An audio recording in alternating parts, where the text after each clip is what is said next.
ನಮಸ್ತೆ ಫ್ರೆಂಡ್ಸ್, ಇವತ್ತಿನ ಹೆಲ್ತ್ ಟಿಪ್ಪಲ್ಲಿ ನಾನು 3 ಪದಾರ್ಥಗಳನ್ನು ಯೂಸ್ ಮಾಡಿಕೊಂಡು ಅಜೀರ್ಣ ಸಮಸ್ಯೆಗೆ ಹೇಗೆ ಪರಿಹಾರ ಮಾಡ್ಕೊಳ್ಳೋದನ್ನು ಅನ್ನೋದನ್ನು ತೋರಿಸ್ತಾ ಹೋಗ್ತೀನಿ. ನೀವು ನೋಡಿ ಇಲ್ಲಿ 3 ಪದಾರ್ಥಗಳನ್ನು ತೋರಿಸ್ತೀನಿ. ನಾನು ಅದನ್ನ ಹೆಂಗೆ ಯೂಸ್ ಮಾಡೋದು, ಯಾವ ಥರ ಅದು ಇಮಿಡಿಯೇಟಾಗಿ ರಿಲೀಫ್ ಸಿಗುತ್ತೆ ಅಂತಲೂ ನಾನು ಎಕ್ಸ್ಪ್ಲೇನ್ ಮಾಡ್ತೀನಿ.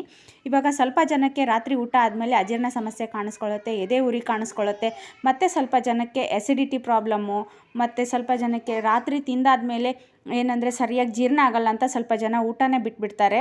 ಸೊ ಅಂಥವ್ರಿಗೆ ಇದು ಒಂದು ರಾಮಬಾಣ ಅಂತಲೇ ಹೇಳ್ಬೋದು. ಏನಂದರೆ 1 ಸ್ಪೂನ್ ಸೋಂಪು ಕಾಳು ಮತ್ತು 1 ಸ್ಪೂನ್ ಜೀರಿಗೆ ಮತ್ತು ಒಂದು ಸ್ವಲ್ಪ ಬೆಲ್ಲನ, ಇವು 3 ಮಿಶ್ರಣನ ನೀವು ಈ ಥರ ನೋಡಿ ನಾನು ಮಿಕ್ಸ್ ಮಾಡ್ಕೊಂಡಿದ್ದೀನಿ. ಈ ಥರ ಸೇವಿಸ್ತಾ ಬರಬೇಕು. ರಾತ್ರಿ ಊಟ ಆದಮೇಲೆ ಸೇವಿಸ್ತಾ ಬಂದರೆ ನಿಮಗೆ ಇಮಿಡಿಯೇಟ್ ರಿಲೀಫ್ ಸಿಗುತ್ತೆ. ಮತ್ತು ಇದರಿಂದ ಇದು ಟ್ರೈಡ್ ಆ್ಯಂಡ್ ಟೆಸ್ಟೆಂಡು, ಇಮಿಡಿಯೇಟ್ ರಿಲೀಫ್ ಬರುತ್ತೆ ಮತ್ತು ಇದು 100% ಎಕ್ಯುರೇಟ್ ಆಗಿದೆ. ಇದನ್ನ ಖಂಡಿತವಾಗ್ಲೂ ಟ್ರೈ ಮಾಡಿ ನೋಡಿ, ಹೇಗೆ ನಿಮಗೆ ಎಫೆಕ್ಟ್ ಆಯಿತು ಅಂತಲೂ ತಿಳಿಸ್ಕೊಡಿ. ದಯವಿಟ್ಟು ಯಾರ್ಯಾರು ಸಬ್ಸ್ಕ್ರೈಬ್ ಮಾಡ್ಕೊಂಡಿಲ್ವೋ ಸಬ್ಸ್ಕ್ರೈಬ್ ಮಾಡ್ಕೊಳ್ಳಿ, ಲೈಕ್ ಮಾಡಿ, ಶೇರ್ ಮಾಡಿ, ಕಮೆಂಟ್ ಮಾಡಿ ಅಂತ ಹೇಳ್ತಾ ಇವತ್ತಿನ ವಿಡಿಯೋ ಮುಗಿಸ್ತಾ ಇದ್ದೀನಿ. ಧನ್ಯವಾದಗಳು.